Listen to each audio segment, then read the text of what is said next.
spot before I went to sleep. I dreamed.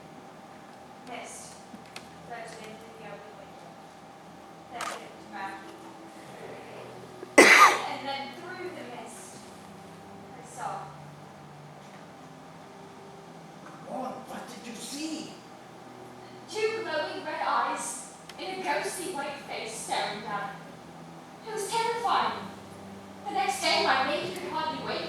I felt so weak. You have had such dreams again. Yes, every night. It always the same dream. The mist and those horrible red eyes. Almost as if I was not dreaming at all.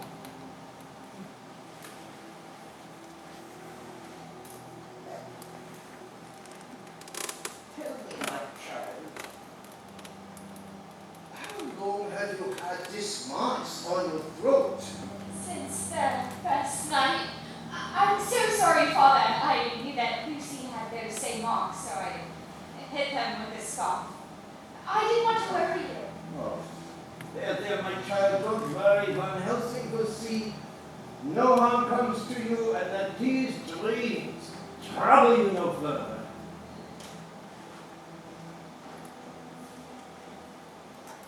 Count Dracula. Gentlemen. Miss Mina, you are looking more yourself this evening. How very beautiful. Thank you, Count. I do look forward to your visits. They tend to cheer me, so I am honored to be your guest.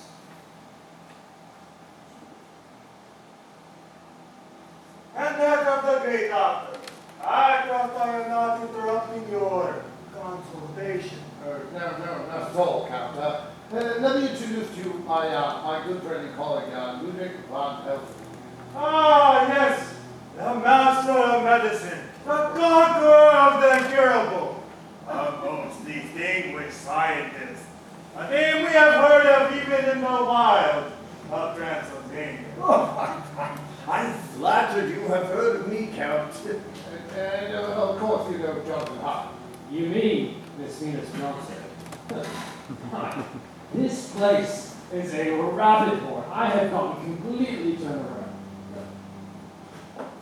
Why? You must be the count everybody's talking about. What about you? I am afraid it is not my custom to shake hands, Mr. Apple Tree. Apple B. Why is these foreigners never in my name? I am always so glad to see you, Count. Please, you really must visit more often. Thank you, my dear.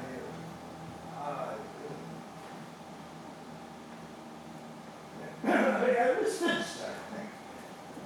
Yes, Miss Finster, would you please take Miss Mina back to her room and do not leave her unattended?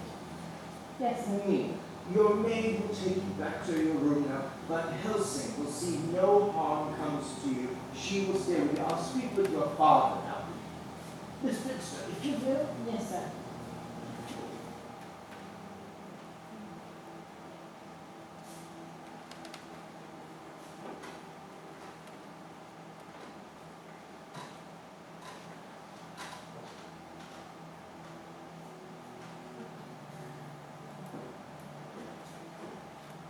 Oh, Professor, you have come to cure the charming Miss Mina. I wish you much success. And, Doctor, I trust I'm not to be presumptuous to call at such a late hour. You are my only neighbor while I am at contract, and Miss Mina's illness concerns me greatly. No, but thank you very much. Appreciate it. You two are a stranger to these lands, eh, Count? How about Claudio? Yes, Professor. I am but a visitor to this great country. It is so unlike my home in Transylvania. It is good to see so many people. It affords me a great opportunity for my investigation. Well, I must say, you should have investigated a little harder before letting Johnny say that ruin of an abbey. Colfax is not the ruin, Mr. Appleby. It is true that some of the walls are crumbling and the dust is deep. But when the dogs bark at night, it brings my own thoughts to my own castle Dracula, my beloved homeland. Well, dogs have certainly been barking lately. Some say dogs bark like that when there are wolves about. It is true, my friend. No, I doubt you'll find any wolves in this area, but enough of wolves and castles. Doctor, Mr. Harker, my only concern at the moment is Miss Mina's well-being. I know you wish to consult with the learned professor, but perhaps there's something more I can offer to help. If you don't mind, I shall wait in the library.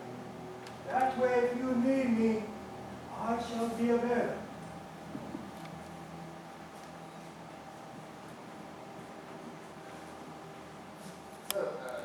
That was very, very gracious of the Count. Van Helsing, please, tell me what's wrong with my daughter. That Renfield is most interesting.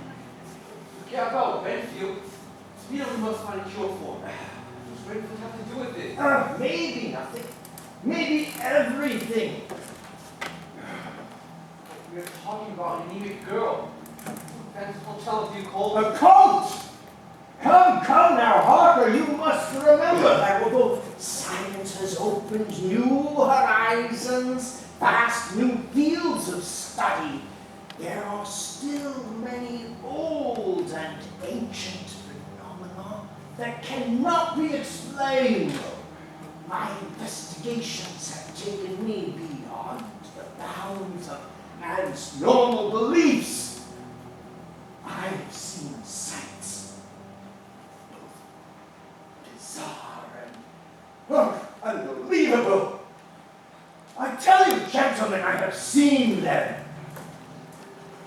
God, Van Helsing, are you saying that you believe in black magic, witchcraft, and the occult? I do, my friend, and if you do not heed my words, your daughter's life may be the price you pay for your lack of understanding. I would listen to him, gentlemen. He's actually quite brilliant. Hello, darling. Robert, not so lovely. You made it, Eleanor. I was starting to worry. Did you encounter any difficulty? Do I ever? Ever so? Yes. Well, I suppose I should explain, but first. Still 3 rings for Mrs. Robertson, yes? Of course. Let me introduce you. This is Jonathan Parker, Mina's suitor, and Philip Appleby. He is a cousin to Oh, sure. You see, the professor and Eleanor and I, we were all worked at the university together many, many years ago. Not that many years ago, Robert. But still, we were all quite inseparable. Yes. Yes, some of us became more separable than others. Well, that is a story for another time. Oh, now that was a good time. That last one sounded intriguing. Eleanor, please tell us about your difficulties. I'm sure that would be far more interesting. And more appropriate to the situation, I should think. Yeah, it's quite. Look, before you begin, Mr. Nelson, would you care about that drink? I would love a drink, and actually it's Professor Van Helsing. Scotch neat, if you please. Well, I've been traveling all day to get here, after completing that errand you asked of me earlier. Oh, it's a success. Oh, yes, right when you said it would be. Does this errand have something to do with what's happening to Mina? Very possibly, but go on, Eleanor. We'll just talk about the other later. Well, I was about 4 miles from here when I heard screams that sounded like a child. So I dismounted my horse and I ran towards the sound, only to be knocked to the ground by a dark figure. It was carrying a child. Dear God. Frightening. Were you injured? Just my pride. Well, I pulled my revolver and I shot at it. And I must have hit it because it howled and sped away. So it seems, darling, as if you're right, as usual. What in the place does she mean, Professor? How could this be about Mina? Gentlemen, I must ask you to listen with an open mind. Please, sit down, please. Come on, take a seat.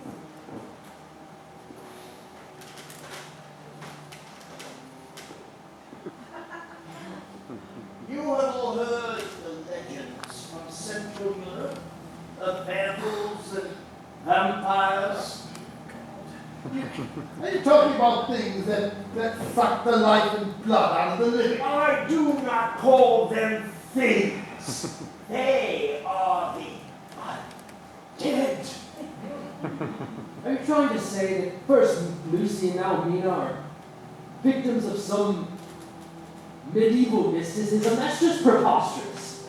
I have to agree with Philip on this one, old boy. I mean, yes, the Middle Ages were full of stories and peasant tales and such things, but are you expecting us to believe that a learned man like yourself would even slightly believe?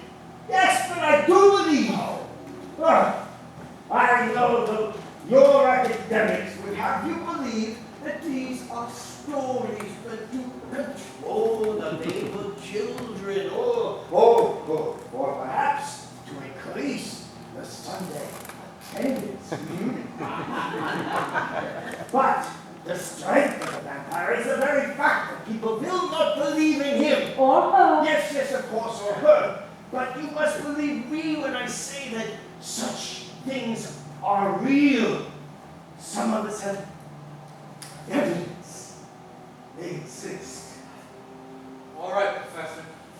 And say for a moment that this is a vampire. Can we prove it? Why do you think we came so quickly? It was Mrs. Robertson's account of Lucy's death and Dr. Seward suspecting anemia. You said it yourself, Robert. You administered countless transfusions to this poor young woman, and yet she died of blood loss. There were no wounds except for small marks around her neck and her wrist. Where was the blood-soaked bedding? Where did all the blood go?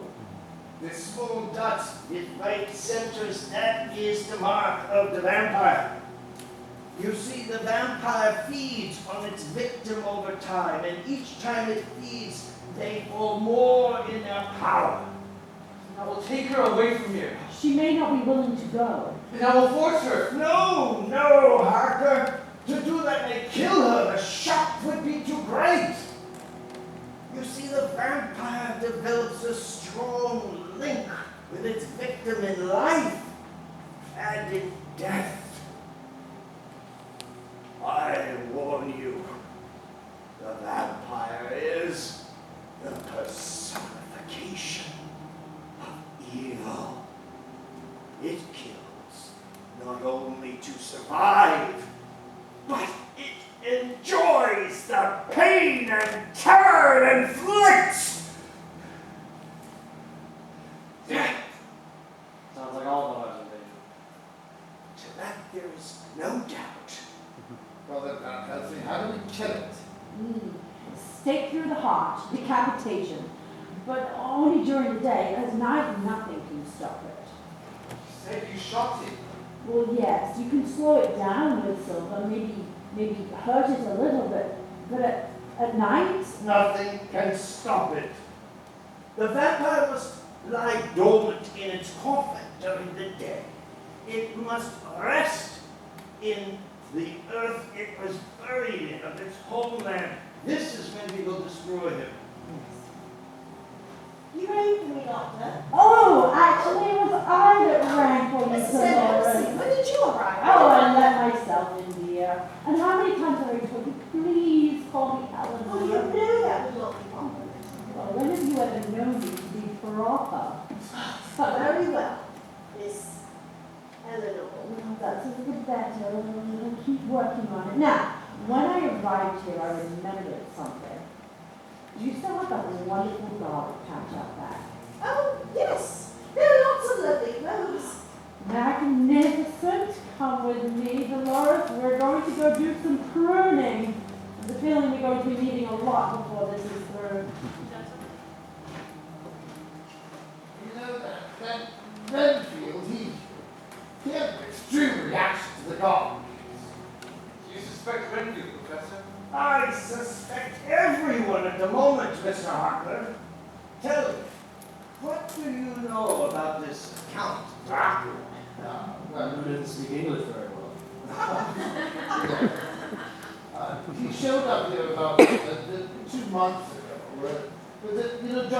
John knows him better than I. His firm handled the rental of Carfax Abbey. That's where the Count is staying. I really don't know him all that well. Communicated through letters looking at the transaction. I only laid eyes on him for the first time here in this very room when he came to visit. The Abbey? This is a strange place for a count to reside. Place is very standing. Has he moved in permanently?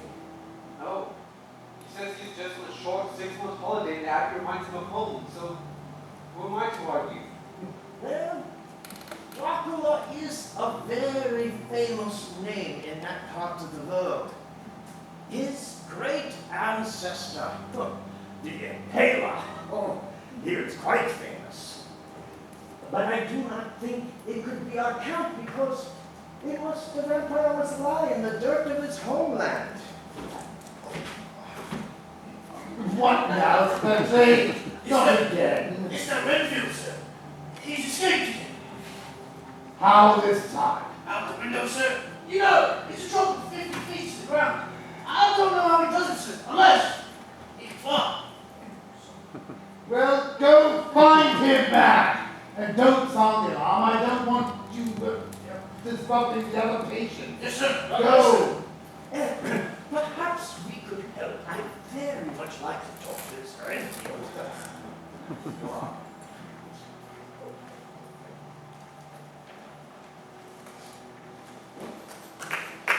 But miss, I must protest. The doctor and the professor ordered that you should stay in your room and I'm supposed to stay with you. And you are Miss Winston. I just could not stand to be in that stuffy room much longer. Besides, it's safe here. The Count is in the library next door. And I really am feeling much better. If you ask me, miss, and if you don't mind me saying so, I would stay away from that Count. There's something unnatural about him. He'll only bring you pain. No one can ask you, Miss Winston. It would be better for you to remember your place. Yes, miss. Sorry, miss. Open the windows. It's very warm. And then go and ask the Count to join me here. But miss. Obey me!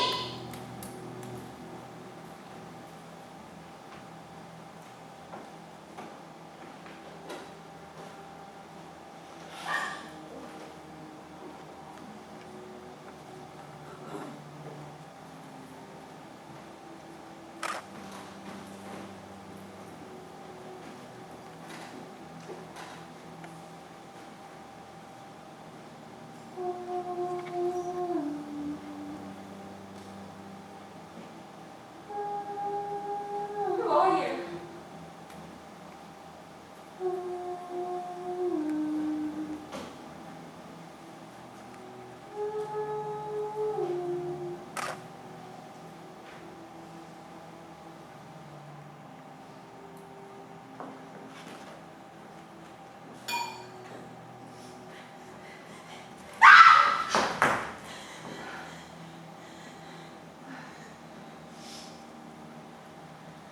That, my dear friend, is no Lincoln's sister. Lucy? What? You're dead. Yes, my sister, but not dead. Undead. I will live forever and serve him. He who gave me this wonderful gift of eternal life. No. No, this can't be real. But it is, my sister. And how blessed you are that the Master has chosen you to join us. Join you? No, I will die first. Oh, Lena, that is a matter of course. You must die. But then you will be reborn at night to serve him. Oh, what adventures we and my children will have. Children. Oh, how rude of you. Children, you can come out now. Children, this is your Auntie Lena. She will be joining us soon. Say hello.